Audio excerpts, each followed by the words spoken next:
Bonjour à tous les amis, Zach Mwikassa, fondateur de la Mwikassa House. Merci de faire partie de notre communauté dans la positivité. Merci à tous les anciens, nos réguliers, nos auditeurs. Je sais que vous nous suivez de partout et attendez régulièrement à voir cette petite contribution. Vous êtes très appréciés. Merci à tous les nouveaux, votre première fois avec nous. Enchanté. J'espère qu'à la fin de cette vidéo, vous n'en sortirez pas les mains bredouilles. Aujourd'hui, encore une fois, on va parler d'un sujet passionnant, captivant, saisissant. Mais avant de commencer, je vais vous raconter une histoire. Un jeune garçon issu d'une famille aisée, dont le père malheureusement traversait un moment économiquement difficile à l'époque, était inscrit par le père dans une école commune. Son père l'avait retiré de l'école privée pour essayer d'économiser de l'argent. Les choses changeaient graduellement sur le plan économique et financier dans sa famille. Alors il fallait s'ajuster. Vous savez comment ça se passe. Arrivé à cette nouvelle école, dont la structure était totalement étrangère à ce jeune garçon, il faisait tout ce qu'il pouvait pour se faire apprécier. Il voulait faire partie de la communauté. C'était un garçon naturellement simple, humble, gentil, aimant, mais se sentait curieusement écarté, exclu, ostracisé de la communauté. Tout le monde pouvait voir que c'était un petit garçon issu d'une famille aisée. Il avait tout l'argent qu'il fallait, il venait en voiture, il était toujours bien habillé. Il était curieusement évité par ce congénère. Ses collègues de classe à l'occurrence, par méchanceté, par ignorance ou par complexe d'infériorité, difficile de savoir. Ce jeune homme qu'on appellera Patrick fournit beaucoup d'efforts pour se faire apprécier. Il s'est posé tellement de questions. Qu'est-ce que j'ai de différent? Ne suis-je pas assez équilibré pour être accepté? Ne suis-je pas assez simple, assez gentil, assez approchable pour être inclus dans la communauté? Pourquoi suis-je toujours seul? Pourquoi je joue toujours seul? Pourquoi à la récréation, il n'y a personne pour m'adresser la parole? Pourquoi à la cantine, il n'y a personne qui me regarde? Qu'est-ce que j'ai de différent? Je ferai tout ce que je peux pour être inclus dans la communauté, me faire aimer et me faire accepter. Le jeune Patrick se dit, en donnant largement de moi-même, en faisant des sacrifices énormes pour mes congénères, peut-être que je me ferai accepter. Peut-être qu'ils réaliseront que je n'ai pas la grosse tête et que je ne suis pas différent d'eux. Vous savez, à l'école, il y a toujours le groupe choc, le groupe que tout le monde regarde. Ils sont toujours attirants. Pour les garçons, c'est toujours le groupe qui apparemment intéresse les femmes, les filles à l'époque.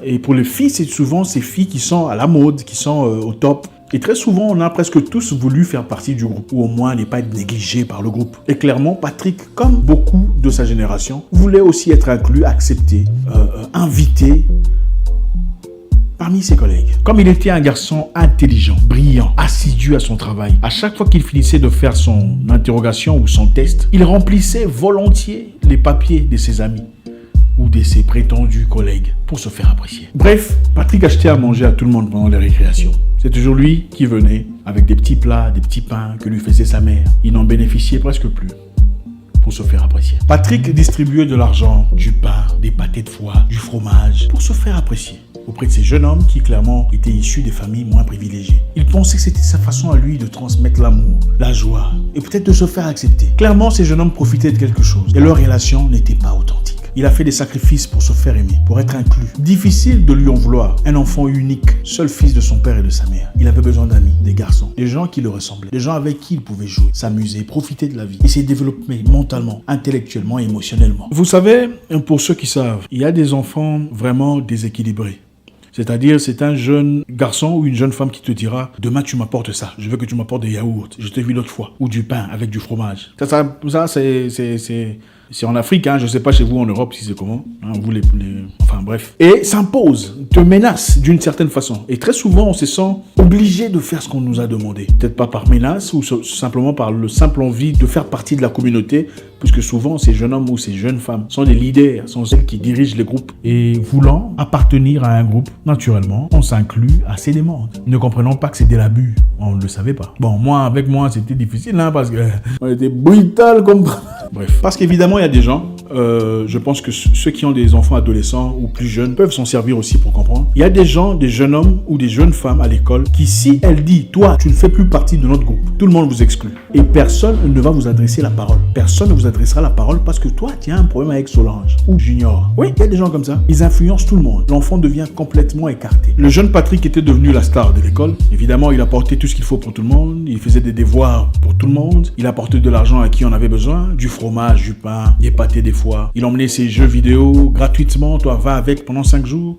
Quand il veut récupérer, tu te fâches. Il te laisse encore partir avec pendant 5 jours. Il se sentait aimé, accepté, apprécié. Malheureusement, son père perdut brutalement son boulot.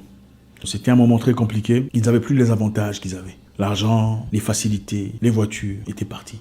Très peu après, il n'y avait plus de fromage à l'école, plus de pain, plus de pâté de foie, plus de poulet, plus des avantages, plus toutes ces histoires. Le pauvre Patrick, curieusement, découvrait brutalement que ses amis ne l'aimaient pas pour lui. Mais ses amis l'aimaient bien pour les fromages, les pains, les petits pois, les pâtés des foires et les jeux vidéo.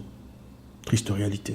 Encore une fois, il s'est senti complètement exclu de la communauté, poussé à l'écart, rejeté, le cœur entaillé par cette situation horrible pour un jeune garçon. De cette histoire, j'ai tiré une leçon très capitale. Vous ne pouvez pas vous faire aimer ou vous faire apprécier par celui qui ne veut pas le faire. Il est impossible, quoi que vous fassiez, d'inciter à ce que certaines personnes vous apprécient. Beaucoup de gens fournissent beaucoup d'efforts, se sacrifient largement pour d'autres personnes, donnent tout ce qu'ils ont de précieux pour être acceptés, pour se faire aimer, pour se faire tolérer. Écoutez, vous n'aurez pas à faire beaucoup de sacrifices autour des gens qui vous aiment véritablement. En effet, ils vous faciliteront la tâche. Ils vous diront « Ah non, ne t'en fais pas, prends ton temps, ce n'est pas pressé ». Les gens qui vous aiment vraiment ne vous imposeront pas un style de vie qui va à l'encontre de ce que vous représentez. S'il y a quelque chose de principal à apprendre aujourd'hui, partez là où on vous aime. Arrêtez de forcer les choses. Jeune homme, si une femme t'aime, elle ne te demandera pas tout ce qu'elle te demande là, sachant que tu es incapable de prendre soin de toi.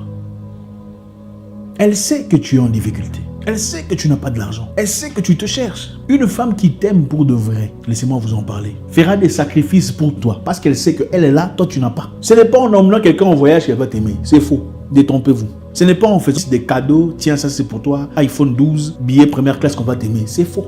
On peut gagner le temps d'une personne en lui offrant des choses. Ouais. Ah, si vous m'offrez par exemple, oh tonton Zach, je veux vous acheter du thé, je veux discuter avec vous. Je dirais peut-être oui, merci, j'ai envie d'aller boire du thé, je vais boire du thé. Oui, mais ça ne veut pas nécessairement dire que je veux vous aimer parce que vous m'avez acheté du thé. Je viendrai boire le thé, on pourra peut-être discuter. Ça sera justement une occasion peut-être pour vous, sur base de ce que vous voulez me relayer comme message. Vous ne pouvez pas influencer l'amour, que ce soit l'amour philéo, l'amour agapé, l'amour entre amis ou entre amoureux.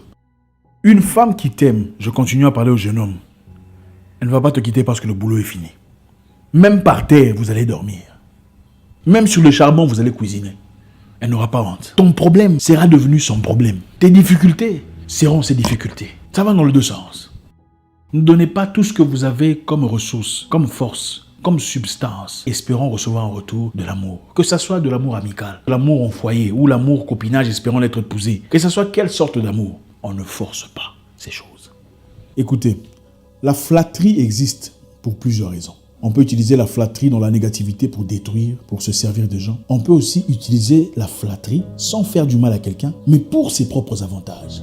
C'est-à-dire, on peut venir vers une personne influente qui a des choses qu'on n'a pas, mais des choses qu'on désire. Une personne qui n'a pas nécessairement notre temps. On peut flatter cette personne d'une certaine façon pour s'ouvrir certaines portes. Ça, c'est une chose.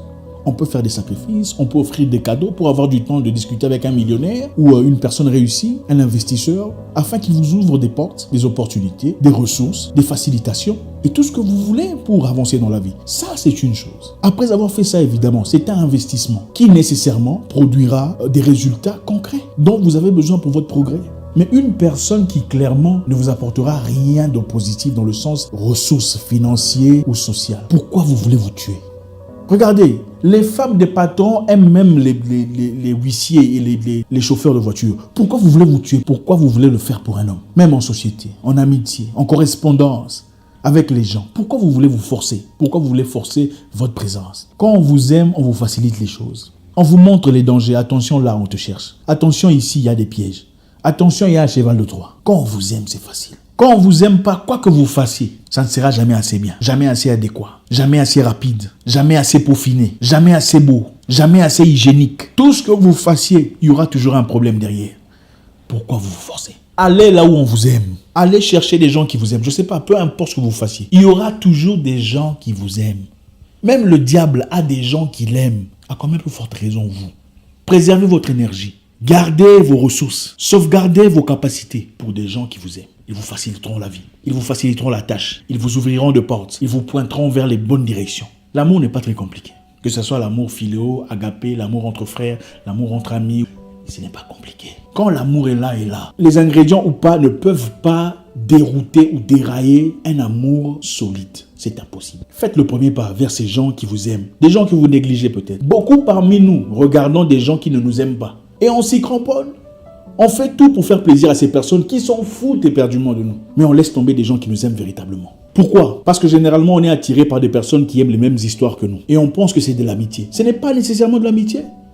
Il y a des gens avec qui vous aimez les mêmes histoires. Vous aimez les mêmes musiques, les mêmes genres de femmes ou les mêmes genres d'hommes, les mêmes genres de voitures. Vous avez les mêmes combats, les mêmes difficultés. Et vous vous réunissez, vous vous voyez ensemble. Vous pensez que c'est de l'amitié. Mais ils ne sont pas nécessairement vos amis. À partir du moment où vous n'aimez pas les mêmes histoires, vous n'aimez plus les mêmes femmes, vous n'aimez plus les mêmes habits, votre amitié meurt. Ce n'était pas de l'amitié.